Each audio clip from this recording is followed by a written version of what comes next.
Ну, про Томос і Термос – це дійсно притча в язиці, яка буде доганяти Зеленського ще дуже довго, оскільки все ж таки гумор – це один зі способів комунікації в Україні. І зрозуміло, що в тій тяжкій реальності, в якій ми живемо, гумор – одна з небагатьох можливостей для українського суспільства рефлексувати на ті події, зокрема політичний гумор сатира. Ми бачили вже позицію Філарета, його питали декілька разів. Він сказав, що вони розуміють і вони пробачають цей момент. Ми бачили позицію Епіфанія, вони з ним зустрілися. Відповідно, по Термосу питання, в принципі, вже закрито з точки зору предстоятелів цих церков. Все ж таки, одна з чеснот головних православних – це пробачення, і нею відрізняється від багатьох агресивних релігій саме християнства. Забути – ні. Контролювати. Контролювати для того, щоб не було повторювання. Забути – ні. Простити – так.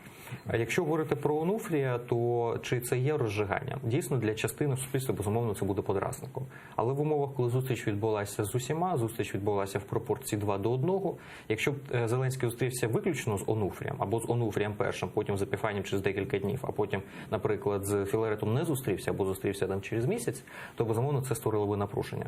Коли це йде в пакеті, коли це відбулося за один день, коли у двох з предстоятелів, до яких точно в їх патріотизмі питань немає до Філарета і до Епіфанія, немає в них персонально питань до Зеленського, то в такому випадку я думаю, що їх паства так само не буде реагувати на це агресивно. Все ж таки ми маємо розуміти, що голова держави, він має відстоювати інтереси всіх українців, перш за все українців як спільноти, поза залежністю від різних конфесій.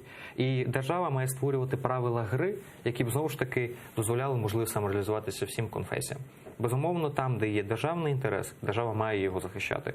В набутті незалежності Української церкви це був державний інтерес, і його відстояли не через любов чи нелюбов до конкретних діячів, не через лояльність до певної конфесії чи ні, а саме через те, що українське православ'я мало своє історичне і нормативне право на те, щоб отримати власну незалежність від материнської церкви, яка знаходилась на той час в державі-окупанті-агресорі.